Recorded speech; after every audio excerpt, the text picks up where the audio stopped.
Hello and welcome to PFF Fantasy Football Podcast Waiver Wire Tuesday edition. I'm your host, Ian Hartitz, and joining me as he always does on this lovely Tuesday, PFF's finest ranking expert, the waiver connoisseur himself, Nathan Jahnke. Nate, we're halfway through the first 6 weeks of the season. We got 6 more of these stretches. That's the way my mind's looking at things. I feel great. How are you, my friend? I'm doing pretty well. A little sad to see that Sterling Shepard indeed tore his ACL and is out for the year. So a little bit down because of that. Don't like to see players getting hurt, but outside of that, doing fine. Don't want to see any player get hurt, but I think we can objectively say like Sterling Shepard more so. Just what that dude's been through, coming back from the Achilles, and just a play like that. Like, damn it, Nate, that could be you and me walking to our fridge in the morning. Like, I just to see that happen to, again, one of the top 1% of the 1% athletes in the world, really, when he came back so well from the Achilles to begin with, absolutely hate to see that. We're going to be talking about that Giants wide receiver room a little bit later, in addition to plenty of other waiver wire situations, get you guys ready to go for week 4.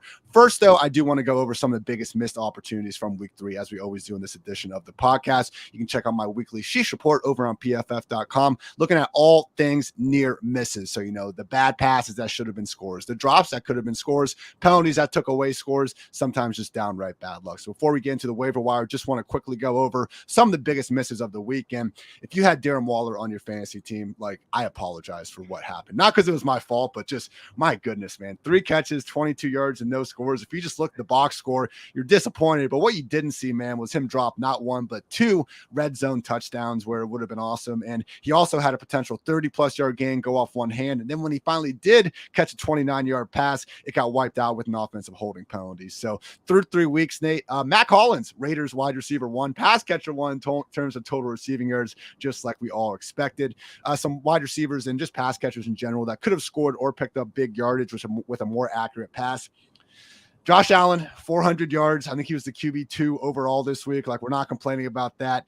Objectively brutal pass with the game on the line to Isaiah McKenzie, where it would have been the go-ahead score with just 1 minute and 49 seconds remaining in the fourth quarter. Unfortunately, Josh skipped it in. Maybe, the worst throw we've seen him miss all year. Don't expect it to happen too often again. The Jameis Winston experience, I enjoy it, but there are some lows with it. Alvin Kamara from 19 yards out and Jarvis Landry from 11 yards out. Both probably should have had touchdowns if Jameis could have thrown a more accurate pass. And we have Matthew Stafford, who we'll talk more about in a second, not being exactly the best quarterback in terms of getting help with drops last week, but he also did miss some opportunities in his own right. Cooper Kupp opened deep for a potential 74-yard score, but Stafford and him just couldn't link up. Same thing with Tutu Atwell from 57 yards out. Stafford's bomb just out of reach. And finally, KJ Osborne and Kirk Cousins, they hooked up for the game-winning touchdown. That's the one that matters, but Osborne actually had a chance for a 46-yarder earlier in the game. Cool little pick play. Defender fell down. Kirk just couldn't quite handle the pressure in his face and overthrew it. Those were the bad passes where it should have been a score. These were the good passes that should have been a score, but unfortunately they were dropped. Cooper Kupp from 28 yards out. Okay, I guess he gets one. Fantasy managers can't be complaining too much about, what he's been doing the last 2 years, but lovely throw from Matthew Stafford. Unfortunately went off Kupp's hands. Also had Allen Robinson drop a 5-yard touchdown on the goal line. Travis Kelce, 16-yard pearl from Patrick Mahomes in the back of the end zone. Could have turned around that outcome. Unfortunately went right off his hands for a drop. Keelan Cole dropped a 9-yard score. Didn't really matter. Matt Collins scored the next play. And last night, Monday Night Football, CeeDee Lamb sent Twitter into a frenzy when he dropped what was at least going to be 40 yards, Nate, if not, a 52-yard house call on a perfectly thrown Cooper Rush deep ball. Announcer Troy Aikman even said that Lamb won't go the rest of his career with a drop that bad. Did come back and redeem himself later in that game with that lovely one-handed catch. Few other things. Jaguars tight end Evan Ingram. Bro, I've watched this replay 20 times. I'm still not convinced that he didn't score here. It looks like his right foot was just barely coming off the ground before he secured a touchdown. One of those things where it was ruled a touchdown on the field, so I'm confused how they were able to definitively overturn it. They did. No score for Evan Ingram. Similar thing with Bengals wide receiver T. Higgins. Dude went up to the moon to come down with this, just perfectly thrown pass from Joe Burrow in the back of the end zone. And they showed the replay 20 million times. I could watch it 20 million more, and I'm still not convinced that this was not a touchdown. Great job by Higgins to go up in sky, but unfortunately no score. And then finally, Chargers wide receiver DeAndre Carter. End of the Chargers game, Herbert throws what looked like an 11-yard touchdown. Now, if you look at the exact replay, Nate, he did seem to be juggling the ball just a little bit as his right foot was coming up, but they went from that play to the Jaguars just kneeling out the clock in about 2 seconds. Like, this was the quickest review I've ever seen, if they did in fact review it, which I'm not convinced they did, because the game was over, but the game wasn't over to all of us bettors and fantasy football managers out there. Finally, a couple other things. First drive for the Bengals ended up being a touchdown with Samaje Perine. Just realized we had the T. Higgins near touchdown. Jamar Chase didn't track a 56-yard hurl from Burrow. That could have been a score. And Tyler Boyd actually had a short touchdown get nullified by a holding penalty. Also with the Rams, Cam Akers fumbled on the goal line. And we actually had Jimmy Garoppolo. I didn't catch this one live, Nate, because I was recording the Sunday night edition, but it's just like the most Jimmy G thing ever to have the Darren Orlovsky moment actually be a good thing, because he steps out the back of the end zone, throws a pick six, only cost his team 2 points instead of 6. Chess, not checkers, the Jimmy G story. So a couple more things. I had some just lesser good balls, no touchdowns, not the worst though, also not the best. Some more penalties and some just shorts moments. Again, you can check that out. And the always free Week 3 Sheesh Report on PFF.com. With that all said, Nate, let's get into the main event, of course, and that is Waiver Wire Tuesday. As our lovely friend from Ireland, Jason, points out, it's a great day to be great, as always. So, Nate, you come out with your Waiver Wire targets on Monday, actually, during the week. You're a freaking grinder, my friend. On Tuesday, get down to really your 5 to add, 5 to cut, 5 to buy high, or buy low, 5 to buy high on with that. So, as we always do, we're going to go position by position, usually trying to keep these guys to, 50, 60% availability in ESPN leagues. We'll note otherwise. But, Nate, it really comes down first to the quarterback streamer of the week. Last week, it was Tua as the potential player where, okay, not the best specific matchup for him in week 3, but we knew moving forward he could be someone flirting with that top 12 conversation. And now Trevor Lawrence appears to be that guy. 50.7% owned over at ESPN. And this week against the Eagles, not the prettiest matchup, but if everyone out there on the waiver wire, Nate, it does seem like Trevor Lawrence could be a guy that more often than not now we're starting to really squeeze into that top 15. Yeah, he's someone that, like, both this year and last year going into the seasons, we're like, okay, we don't know what he's going to do, but he probably has the most upside of all the guys that we really don't know much about. And this year he has been playing a bit better than he was last year. That's added to more stats than he's been getting. Jacksonville's been happy to throw the ball when they're winning, happy to throw the ball when they're losing, which is exactly what you like to see. They've stayed in 11 personnel, so always in a passing formation at the very least. So everything has been kind of pointing up in the right direction. So yeah, we'd like to see him continue to do it before we really trust starting him on a week-to-week basis. But I think he's on that path to eventually being a consistent fantasy starter. So someone who should probably at least be on your rosters, regardless of if you need a quarterback specifically for this week or not. But we do have bye weeks coming shortly. So if you need a backup quarterback, he is definitely someone to consider. Obviously still have a bigger sample of Lawrence being terrible than good, but we all know what was going on with the Urban Meyer Jaguars last year. Just the fact we've gotten these 3 weeks to start the year for Lawrence, so good for, projecting his future if you were ever worried. So far, 11th among 32 qualified quarterbacks in PFF passing grade, 6th in quarterback rating, 9th in turnover-worthy play rate. He's taking care of the ball, 6th in adjusted completion rate, and his game's gone up to another level when they've actually given him the benefit of a clean pocket. 5 touchdowns, 0 interceptions, league high 88.5% adjusted completion rate when not pressured this season for Trevor Lawrence. With that said, Nate, not exactly someone that, again, a quarterback in general for most, traditional redraft leagues, you probably already have your QB1. If you're only adding Trevor Lawrence as a backup or bye week streamer, anything more than 5-10% of fab, probably not needed here for quarterback.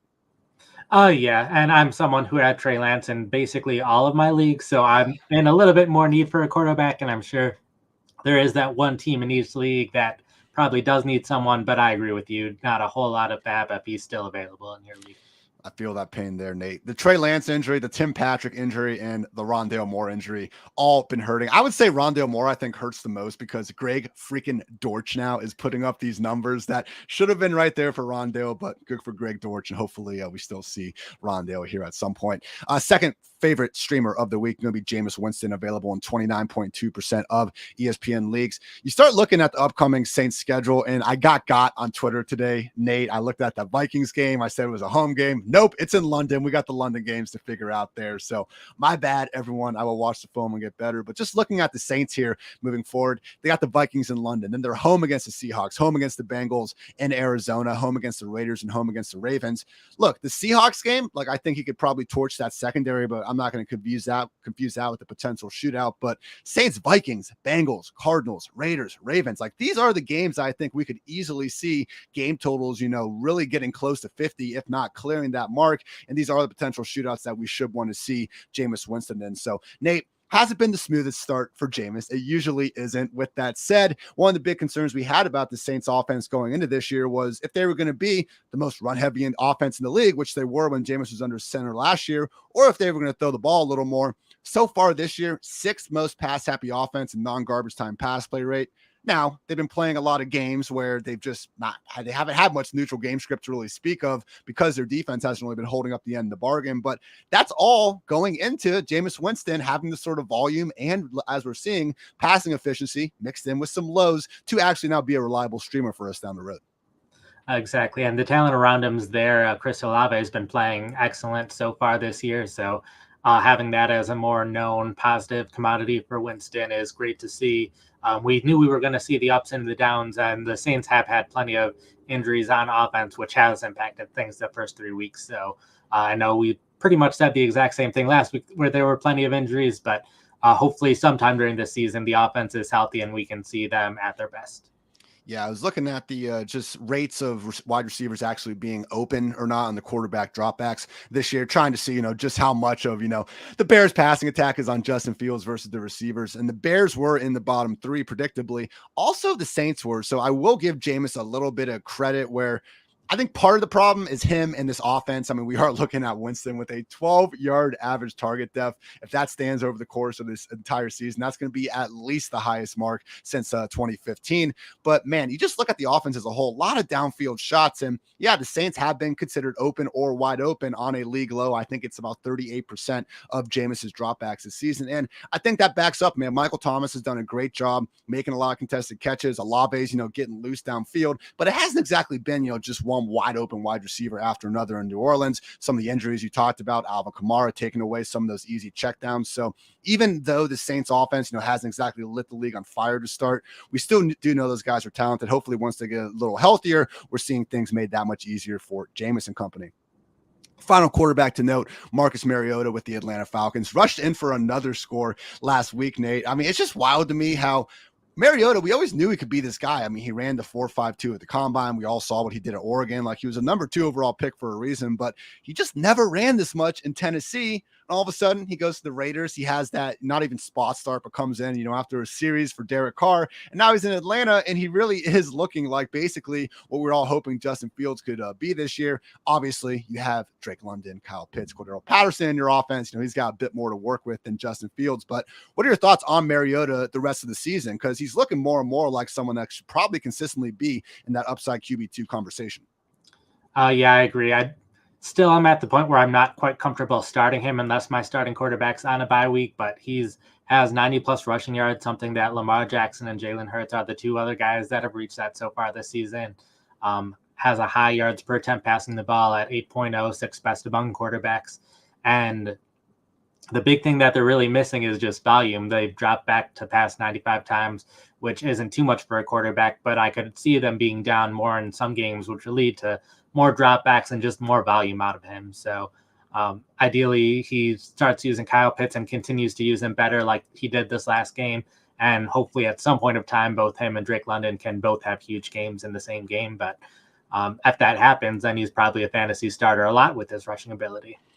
Not the best matchup this week against the Browns, but, depending on how the Myles Garrett situation shakes out, hopefully he is recovering from that car crash. All of a sudden that matchup could, be a bit better on paper. Then he's got the Buccaneers and the 49ers. But again, a lot of times, like Nathan just said, Mariota, I really hope isn't someone that, you're relying to be your weekly quarterback. You probably have bigger problems than looking, just for a waiver wire streamer at that point. After those, again, aforementioned 3 tough matchups, though, they get the Bengals, Panthers, Chargers. That's not easy. But then Panthers, Bears, and Commanders again. So Mariota, I think if you want to just try to be ahead of the curve here and, secure your, week 7, week 8 bye, whatever it might be you're dealing with, he might actually have, one of the juicier matchups there in the middle of the season. So again, number 1 recommended quarterback on the waiver wire this week is going to be Trevor Lawrence. He's the guy that we actually think moving forward can be a weekly top 15 option potentially, depending on if his early season success sustains. Also have Jameis Winston there, more so for the volatility. Give me a quarterback that can boom. I understand he can bust, but the fact that he can boom makes him alluring. First or last, baby. Unless you got that last place league punishment, that changes things, but you guys know what I'm talking about. And then finally, Marcus Mariota. I think a tier down from Lawrence and Winston, but hey, even though they are tough matchups, when you have quarterbacks that have shown the ability to run as much as, modern day Marcus Mariota is running, he can overcome some of those perceived tough matchups just thanks to that fantasy friendly volume. At running back, Nate, it's the big 3 this week. The injury gods have finally, decided to curse the NFL. We have Dalvin Cook dealing with his usual shoulder injury. DeAndre Swift dealing with ankle and shoulder issues. Dan Campbell's even gone as far to say that they could rest him for a few weeks with their bye coming up. And we also have David Montgomery dealing with that ankle issue. Again, one of these things where we don't exactly know how long any of these guys are going to be out. If they're going to be out, I would say, Nate, since we've heard just the news so far, I'm most confident in DeAndre Swift missing time, and then probably David Montgomery, and then Dalvin Cook. We're already getting the day-to-day, probably game time decision issue for Dalvin Cook. Regardless, though, these are 3 players that we've been talking about all offseason, and even in the earlier parts of the year, and Jamal Williams, Khalil Herbert, and Alexander Mattison. They should be owned on rosters of, in leagues of all shapes and sizes pretty much already. They're not. In ESPN leagues, Jamal Williams, 44.4% ownership rate. Khalil Herbert's at 25.4%, and Mattison, 37.3%. So talk about these 3 options, Nate, and basically, where would they rank if their starter does end up missing time this week? Jamal Williams, I like him the best just long-term because even when Swift is back, Williams is still seeing significant playing time, unlike the other 2 running backs. He ran the ball 20 times, even though Swift still ran over 20 pass routes this past week. So, Swift wasn't touching the ball that much, but he was on the field significantly. And Williams has been consistently getting the short yardage goal line work. So I could see him still taking some touchdowns each week, still getting maybe 10 carries when Swift is at 100%. And that's enough to be a borderline flex play in plenty of leagues. So Williams is someone that I like both this week and long-term. Where Herbert, he's a little bit more of an unknown whenever Montgomery's back. The fact that Herbert played so well when Montgomery first got hurt in the game, Herbert was playing like half the time, but then he kept playing so well that he took nearly every snap in the second half. So I think the Bears are really starting to like what they see out of Herbert. So I could see Herbert seeing at least a little bit more playing time whenever Montgomery's healthy. But if you need someone specifically for this week, if all 3 guys are out, Alexander Mattison has consistently been a great running back whenever he's been the starter. I think RB14 or better in all 4 games that he played last year. Over the past couple years, he's been at least a top 8 fantasy running back, I think over 60% of his starts, which is something pretty unheard of out of running backs, although on a small sample size. So definitely keep an ear out for how long these guys might be out. I like Williams the best long-term, about Mattison the best if Dalvin Cook is out this week. Mattison, 11, 24, 32, 32, 25, and 16 touches in 6 games with Cook sidelined over the past 2 seasons. We talked in the preseason about just being a little bit concerned if he was going to have that same every down role under a new coaching staff, with Kevin Connell coming from the Rams. But again, Nate, one of the great things you do every preseason for us is track all these first team snaps. And when Dalvin Cook wasn't playing with the first team offense, it was the pure Alexander Mattison show. And to be fair, like Kevin O'Connell coming from that Rams system, it really has been an offense that leans historically just on one running back. That's what they've done with Dalvin Cook. Fully expect them to do that with Alexander Mattison should Cook be sidelined. Yes, Khalil Herbert. Hey, man. fan. I got a bunch of Bears fans. Went to school in Chicago back in the day. So a lot of friends that are Bears fans. And, the Chicago faithful even consider that Khalil Herbert might just be straight up better than David Montgomery. I'm not going to necessarily disagree with them. I think Montgomery is more complete and probably just does the little things a little more right than Herbert, but explosive ability and just, again, the show he put on against Houston last week, tough not to be impressed. Similar to someone like Dameon Pierce, though, we do have to realize we're talking about the Bears offense. So that does lead me to side with you, Nate, on Jamal Williams being the number one waiver wire addition of the week. Hey, the comp we've been running with all offseason into the early weeks is that Jamal Williams is this year's version of James Conner, where remember last year when Chase Edmonds missed time, we saw James Conner going in, barely leaving the field every week, RB1 basically. But even when Chase Edmonds was out there on the field, Conner could still, go out there and provide scoring opportunities in the right matchup. Right now, through 3 weeks, the Detroit Lions, number 2 ranked scoring offense in the NFL.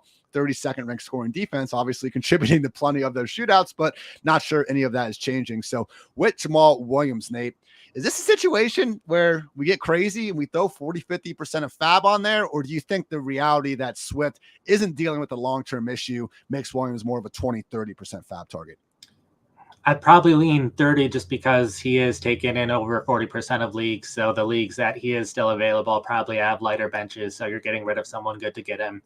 But I think Williams definitely a starter if you need a starter these next couple of weeks. And like the passing game work, he had that role in Green Bay. So he has an experience being every role that you need in a running back. So I think he can be really good over these next 2 games at the very least, with Swift likely out those 2 games. And then hopefully a flex play roughly the rest of the season. 30% fab for Jamal Williams in more leagues than not. If you do happen to find yourself, in one of these 12-team leagues and he's out there and you really, you do have the guys to cut and you're not feeling too bad about, don't be afraid to increase that more, because Jamal Williams, unlike Herbert or Madison, is someone that you can continuously go back to in the flex, not feel incredible about it, but he does have legit standalone value, as we've seen this year. I mean, through 3 weeks with DeAndre Swift playing, albeit not in his full role, but still playing plenty. Jamal Williams, 47.7 PPR points, and DeAndre Swift 50.8. So they really have been neck and neck so far. With Herbert and Madison, Nate, more like 20% fab here. Again, A+ handcuffs, and we're seeing what they can do right now with that role. With that said, the second Montgomery and Dalvin Cook come back, we're back to having these guys be nothing other than handcuffs. I'd say 20, and it really depends if you have if you're going to put them in your starting lineup this upcoming week or not. If you're not putting them in your starting lineup this week, then probably even a little lighter than 20%. We talk about handcuffing a lot more in the offseason as something that's can handcuff your overall team's upside, because if you're taking Zeke in round 4 and then Tony Pollard in round 7, tough to really imagine a scenario where both of those guys are going to be absolutely balling out, which means if one of them does, then either your 4th or 7th round pick isn't. So now though, Nate, here we are sitting in week 4. If you had DeAndre Swift on your team and you needed Jamal Williams, or you had Dalvin Cook and you need Alexander Madison, in that instance, are you okay with just going up a little bit more in the fab? Because at that point, like, you're locking up one of those running back spots, and these are 3 fairly unique situations where we are looking at the handcuff as someone that should still be started and, be at worst probably a mid-tier RB2 moving forward. I would say with the Vikings, definitely. With Chicago, probably, but I could also see a case where once these 2 are both healthy, if they start seeing closer to 60-40% of the snaps, then you still might not have a running back that you're comfortable starting if they're fighting each other for their playing time. Did see some of Tristan Ebner, but it really was the Khalil Herbert show. More snaps than not. You can catch all those snaps by situation again in Nathan's weekly waiver wire report. 3 more running backs that, again, distant behind the 3 guys we just talked about, and Jamal Williams, Khalil Herbert, and Alexander Madison. But Raheem Mostert is still someone that's owned in 57.7% of leagues. Brian Robinson, 36.6%. He is eligible to be back in week 5. Washington hasn't, exactly told us that he will for sure be back then, but they don't need to, and the recovery has seemingly gone well. So Brian Robinson really could be the starting running back for Washington as early as week 5. Worst case, he would be a handcuff option for Antonio Gibson.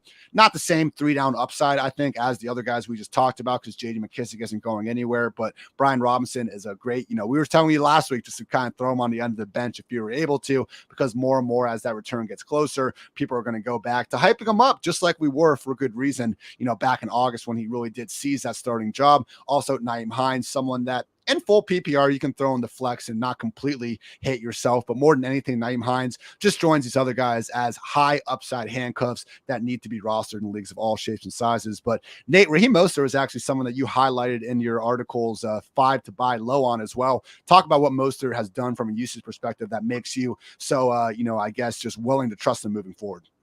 Yeah, so Miami's basically been happy to use both of their running backs in any kind of situation. We thought it might be a little bit more run Mostert, pass Edmonds, but they've been happy to put Mostert in passing situations as well as Chase Edmonds in short yardage situations. So I think we're going to be stuck seeing both of these running backs seeing roughly 50% of the snaps each going forward. But Miami's offense has played very well, and the schedule gets a bit easier going forward. So I could see Miami running the ball a bit more than they had been, which should lead to plenty of opportunities for both players to score touchdowns. So I think there will be matchups where we can see both Edmonds and Mostert be starting fantasy running backs.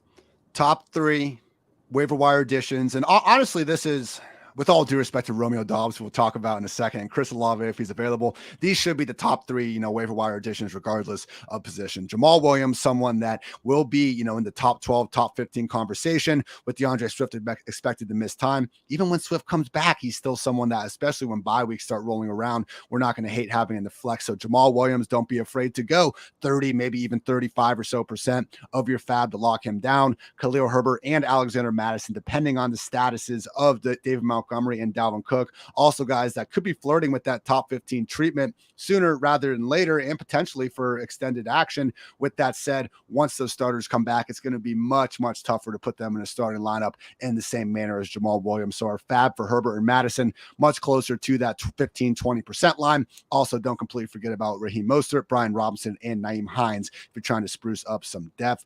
Let's talk about some wide receiver now, Nate. And, you messaged me on Sunday and you were just like, hey, is it too obvious to put Chris Olave in there? And maybe it is. If you're listening to us and you're just like, oh, come on, Olave, he's on every team. Good, fine. If this just helps one person and Chris Olave is not, if he is available in your waiver wire, go get the man. I mean, at this point, Nate, is it time to rank Chris Olave ahead of Michael Thomas? Because as much as people like to make fun of the air yards and stuff, hey, they are a pretty decent predictor of, buying low on someone and seeing big games come out. Just look at what Josh Herzmeyer's air yard model has done the last 2 weeks at PFF, and just, pointing out some of the bigger breakout candidates. So this year, Chris Olave, 541 air yards. Second place is Cortland Sutton at just 381. Is Olave simply the better real life match for Jameis Winston, his, DGAF attitude, throwing the ball downfield?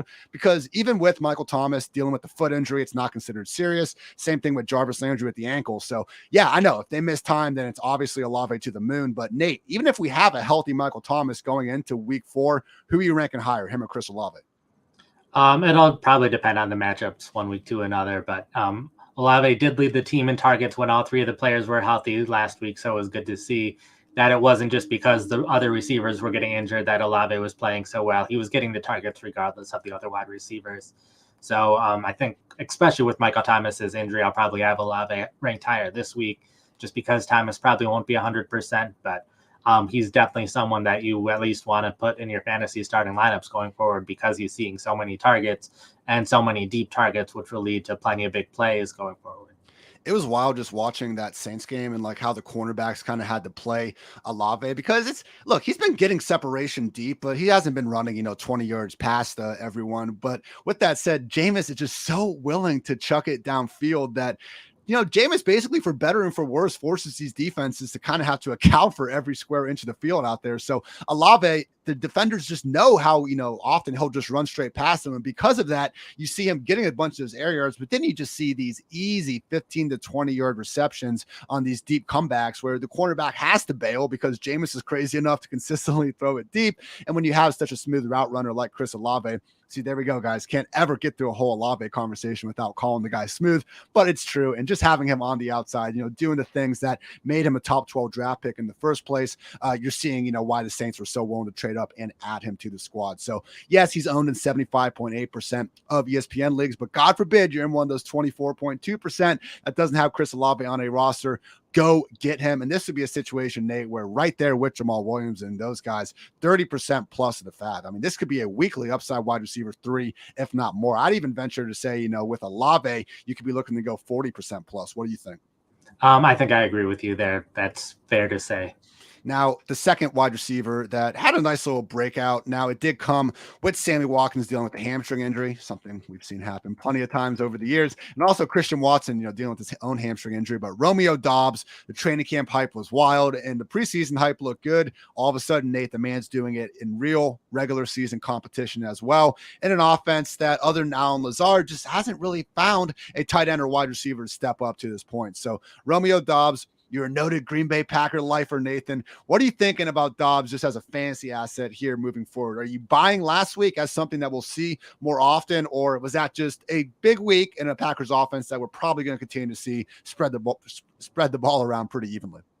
I am buying the hype on him right now. The Packers in general have kind of waited on rookie wide receivers when they have in past years. So the fact that he's seeing so much playing time this early, yes, partially due to the injury, but we saw in week 1 when everyone was healthy, both rookie wide receivers saw significant playing time, roughly equal to Sammy Watkins and Randall Cobb. And Cobb was basically the clear 5th wide receiver out of the group in week 2. So they were already seeing more playing time than we were expecting before these injuries happened. And now that they have happened, Sammy Watkins on injured reserve will miss at least 3 more games. So that's 3 more games where Doubs will very consistently be on the field. And they targeted him the most out of all the wide receivers last week. The coaches have been saying a ton of good things about him. It seems like Rodgers is starting to trust him more.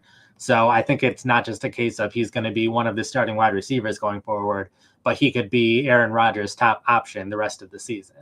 Now, decent drop off, I think, from Olave to Doubs. We still have to worry about, hey, is he going to be the top option getting 6-7 targets per week, or is it going to be more, like 8 to 9? I tend to think probably falling more in the former bucket. So Romeo Doubs, Nate, he is someone that, again, only 15.7% owned in ESPN. So he could be available even in some of these deeper 12, 14 team leagues in that situation. Because I do like the way you talk through this sometimes, where you got to consider if Chris Olave isn't owned, then you probably already have a pretty stacked roster, and that's kind of can force you to have a lower fab percentage. But Romeo Doubs, fab recommendation in these kind of deeper leagues where, yeah, maybe he is someone that we're going to want to have in the flex more weeks than not.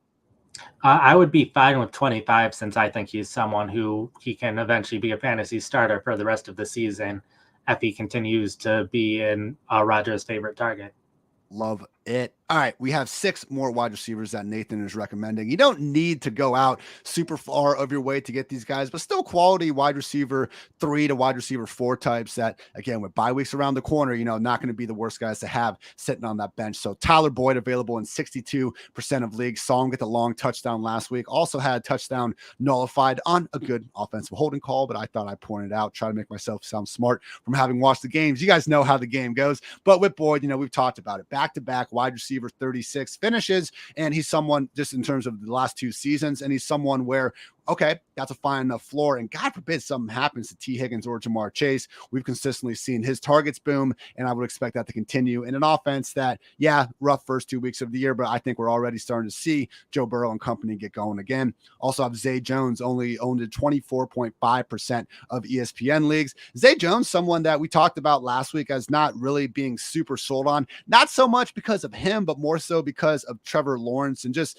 the idea that this Jaguars passing game might not be able to enable more than one consistent fantasy receiver with us trusting Christian Kirk right now. But man, Nate, we talked about Trevor Lawrence. The more they continue to put together these big weeks, the more I do start to wonder if we could see more consistency out of this overall passing game. Zay Jones is cemented as the number 2 in that passing game right now behind Kirk. And to his credit, he's playing very well. Also have Josh Palmer, someone that it's kind of like Tyler Boyd in that more of a wide receiver 4 type, when everyone's healthy. But if one of Keenan Allen or Mike Williams are out, all of a sudden Palmer is firmly in that wide receiver 3 conversation.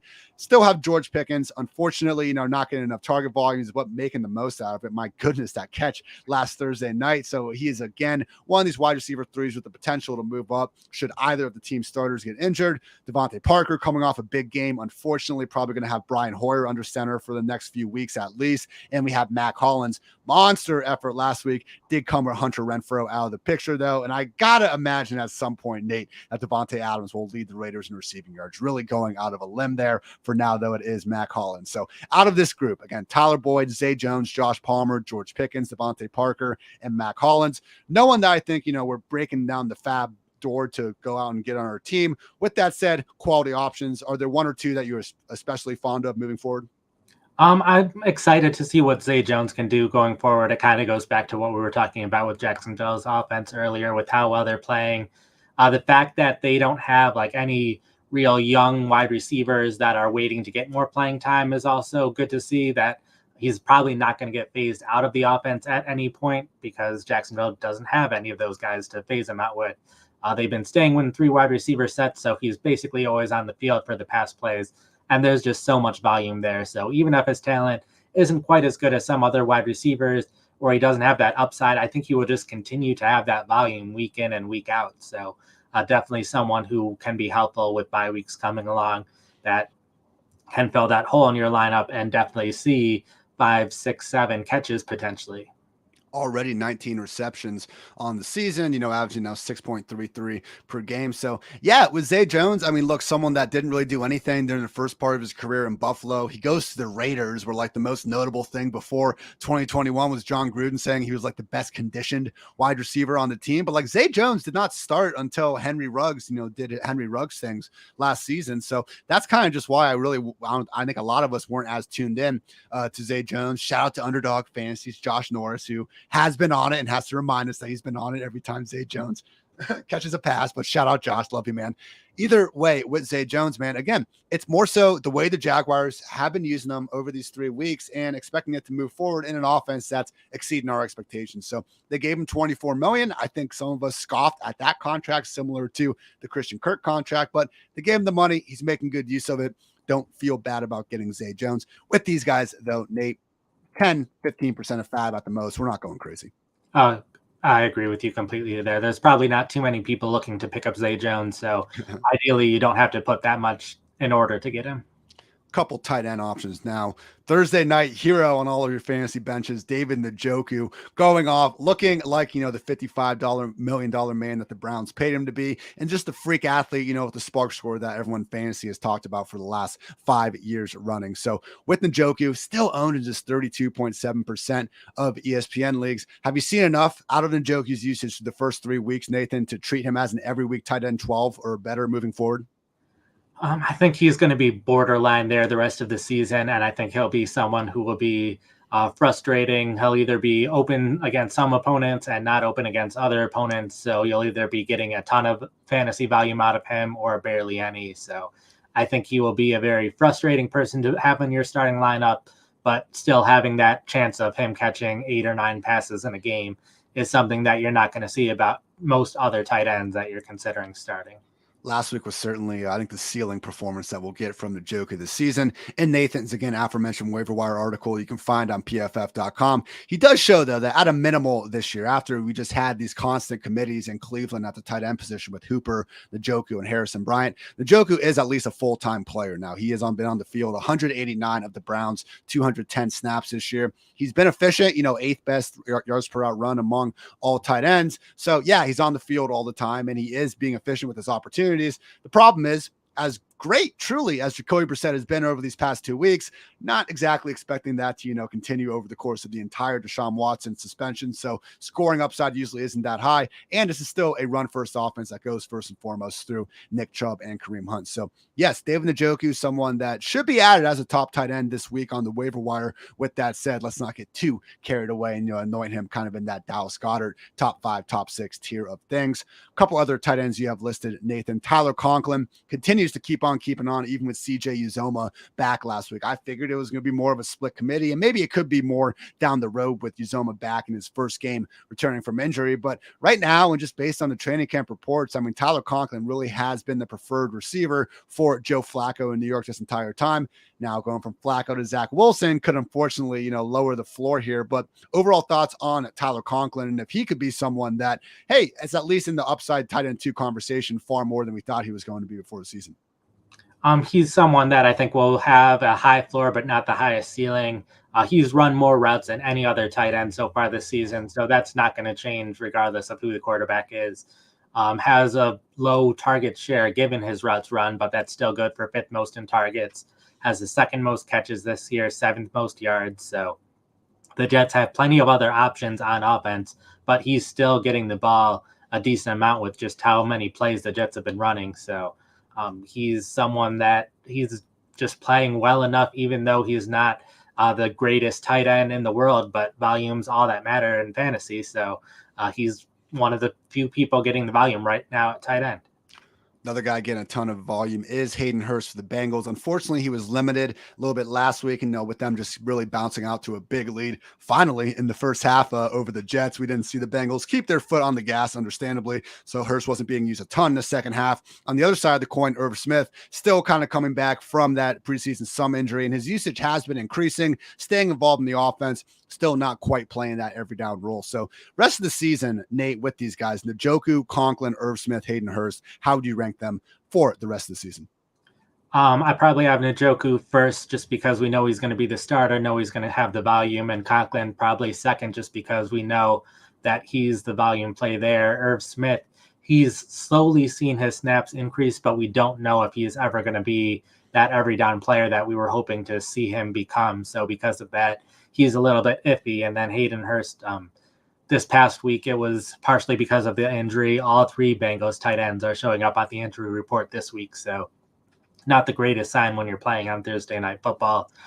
We can hope that Hurst at some point sees some of those red zone targets, but it is something where Hurst will be someone that's going to be very touchdown dependent, where some of those earlier guys are going to have the volume week in and week out. Yeah, Bengals Dolphins Thursday Night Football. I'm gonna have boots on the ground there, downtown Cincinnati. I know you're not too far away as well. Maybe we'll talk a little bit about meeting up for that. And then also, don't be surprised, people. Sunday morning we do have the London kickoff at 9:30. So if you're like me, enjoy sleeping in on the weekends. Guys, set that alarm just a little bit earlier than usual on Sunday. Make sure you don't have any Vikings or Saints players in that fantasy lineup. I mean, or if you do, play them because it's freaking at 9:30, not 1 p.m. Eastern. Great stuff, Nate. Now, quickly, also in your lovely article on Tuesday, you have 5 to cut, 5 to buy low, and 5 to sell high on. So 5 to cut, Kenneth Walker alongside guys I think are more understandable. Kenyon Drake, healthy scratch last week with J.K. Dobbins back. Mecole Hardman continuing just have a hard time to really crack that, even to be the definitive number 3 in Kansas City with the things that Watson and maybe at some point Sky Moore are doing. Also have Devin Duvernay. Keep scoring touchdowns. Unfortunately, we just cannot trust this low route rate he's putting forward. And at some point, maybe Lamar Jackson will stop scoring 4 touchdowns per game. Maybe not. I love that he's doing it, but Duvernay is still the number 3, receiver at best in an offense that I think we do expect to run the ball a bit more moving forward now that J.K. Dobbins is finally back in action. And then Austin Hooper just hasn't been able to carve out the full-time role in a Titans offense that, again, just continues to use 3 tight ends week in and week out. But talk about Kenneth Walker, Nate, because he came back from the injury. We had Travis Homer suffer a rib injury, and yet the Seahawks still use Kenneth Walker as their 3rd running back. I mean, if you are in a keeper league or something, definitely don't cut Kenneth Walker because Rashad Penny, unrestricted free agent next year. They add a better quarterback than Geno Smith. All of a sudden, Kenneth Walker could be a potential top 5, top 6 round pick, maybe even higher. Who the hell knows? But right now, at least for 2022, Nate, not feeling too good about Kenneth Walker's upside. Yeah. And with the 5 to add, 5 to cut that article, I try to have a variety of players that different league sizes will factor in. So definitely, like, if you're in a larger league, don't cut Walker. It's more for the lighter leagues where you would consider cutting him. That's why I have my rest of the season rankings, which are also up at PFF.com every Tuesday. So you can look there to see if you should drop him based on where he ranks compared to other players. But it's a situation in Seattle where they have clear rushing running backs and clear passing running backs.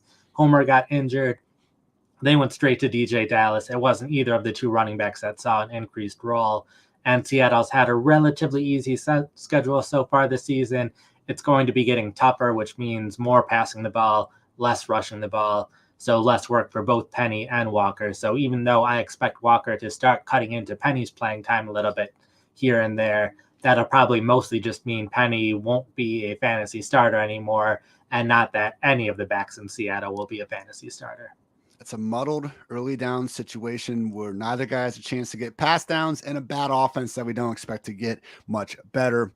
unfortunate times in Seattle. At least Geno Smith is doing some good things there. I will continue to talk about this, even if the mainstream media is trying to silence us Geno truthers out here. Nate, 5 to buy low. James Conner coming off the injury, didn't have his usual role last week, but we still expect him to be the near every down player whenever he is healthy enough to do so, which it does seem to be moving in a positive direction. Raheem Mostert, who Nathan talked about earlier, DJ Moore as well, Jahan Dotson, and Devontae Adams. And again, Nathan adds all this context. So maybe Devontae Adams, the people in your league are smart and they have absolutely no, reason to try to trade him. If I had Devontae Adams, I would not be trying to trade him at all. God forbid someone is. Don't be afraid to try to get low on him. But Nate, let's go ahead and talk about our sleeper of the day here. Shout out Sleeper, my favorite app for, participating in redraft fantasy football, and they have fantastic resources for dynasty and all that as well. Let's talk about DJ Moore here, someone who's unfortunately, really had a disappointing start to the season with Baker Mayfield really playing terrible for essentially, in my opinion, 10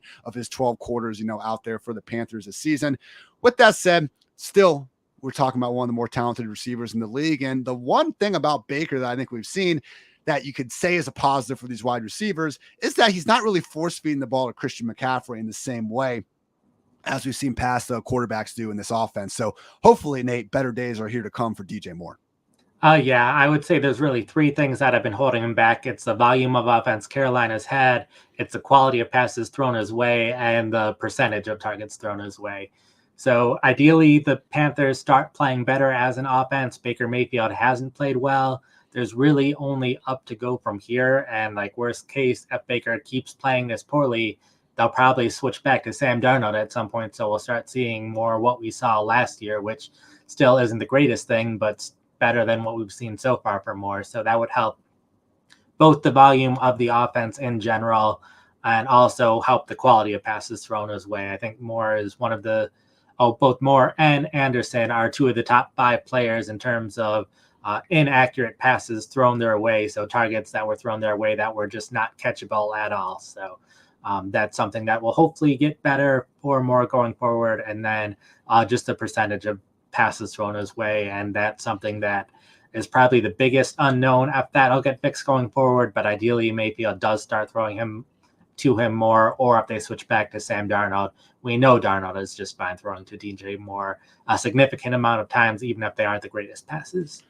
DJ Moore, man, I feel like has there ever been a buy low article written that didn't talk about DJ Moore? His entire freaking career, we're just waiting for this guy to finally put it all together.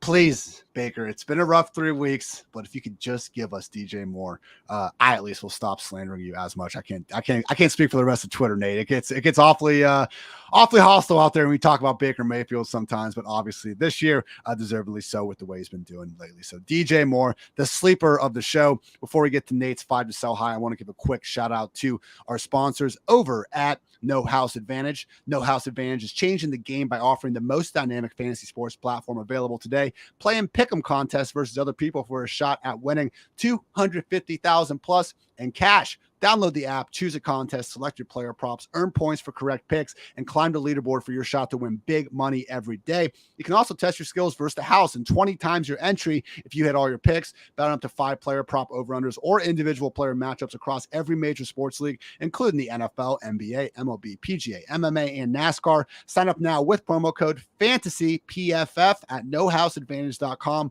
or download the app on the App Stores to get a first deposit match up to $25. Again, make sure to check out No House Advantage today and experience daily fantasy sports redefined, because it's not just how you play, but also where you play. You won't want to miss out on this. And also, just want to remind you guys that PFF now has an app. You can get all of our industry-leading fantasy football advice, exclusive betting dashboards, latest premium football analysis, our player grades, advanced stats, all that and more in the palm of your hand. And Nate, I think the most useful tool we have that I really do actively use myself, as much as I trust my own rankings, I appreciate you and Kevin Cole's opinion as well. In our start sit tool for, PFF Plus subscribers, we give you the ability to go in and you have your start sit question that I try to get to as much as possible. Take a half hour almost every Thursday night. I missed it last week. I had a dinner reservation. Fiance would have killed me. So sorry about that, guys. But every Sunday morning at a minimum, I'll be there for at least 30 minutes Sunday morning in the PFF Fantasy Football Twitter community answering the start sit questions, but can't get to all of them, unfortunately. Wish I could, can't. So the PFF app, which with our start sit tool,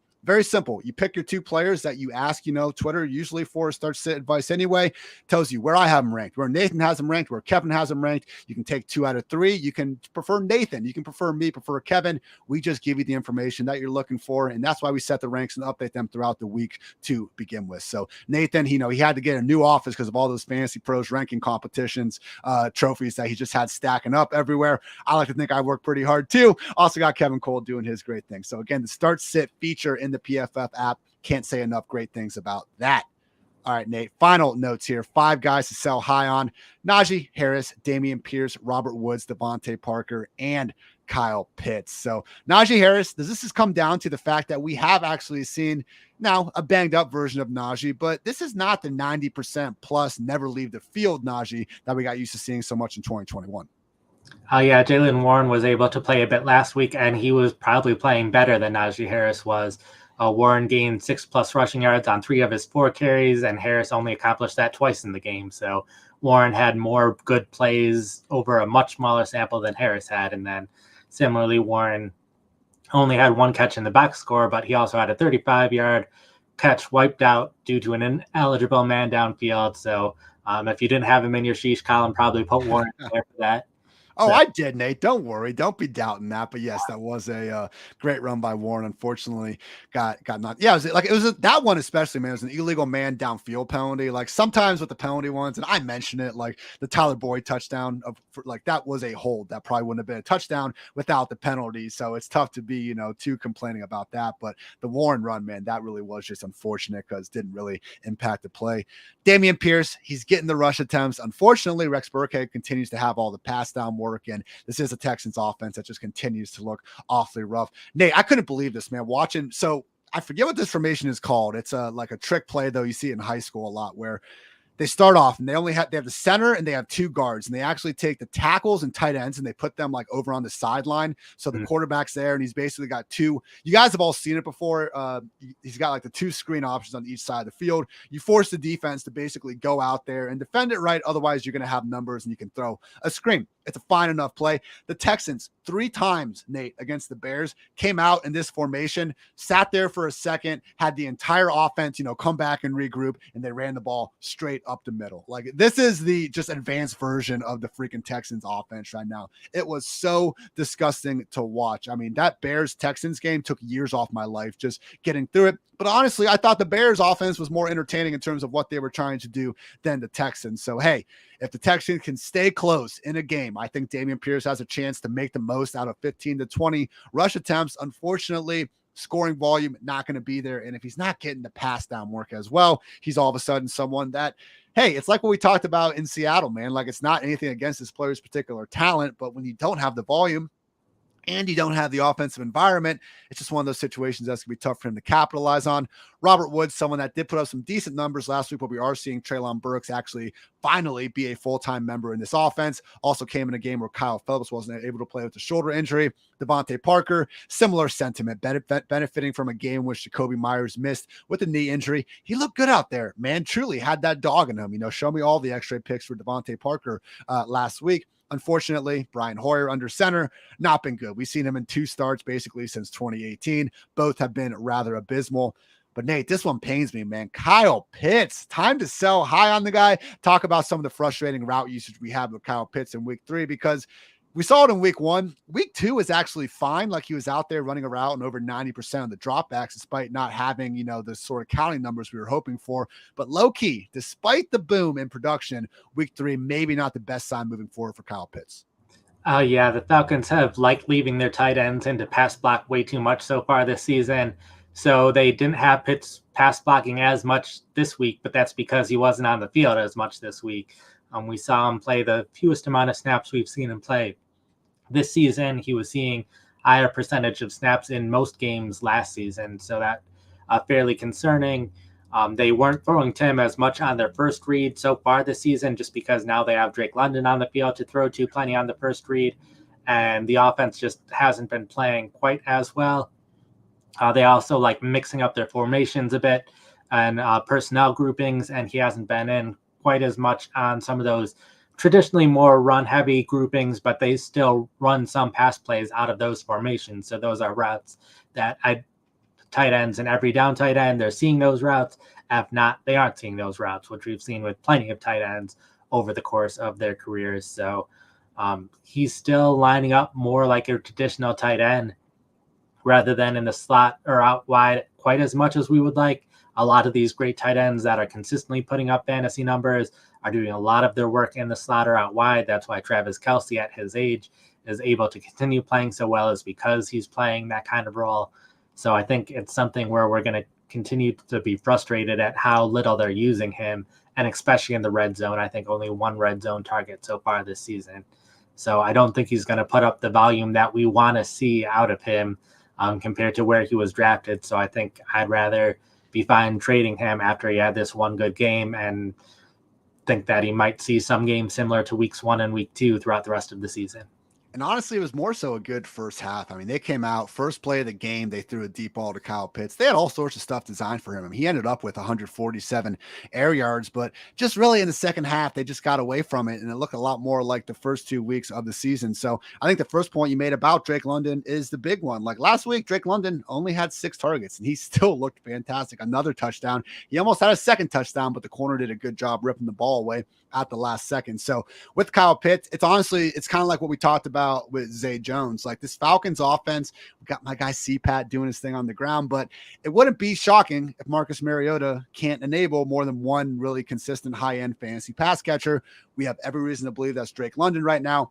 Might not be Kyle Pitts. So if there is still someone out there that just thinks he's, premier buy low type of guy, and you're able to actually get Kyle Pitts off for a good choice, especially if you happen to have, a Dallas Goedert or someone like that on your roster, and you're just already like really blessed with 2 high-end tight ends, might not be the worst idea. Consider selling high on Kyle Pitts. As much as it pains me to say, Nathan, you bring up the numbers. It's tough to really disagree with that.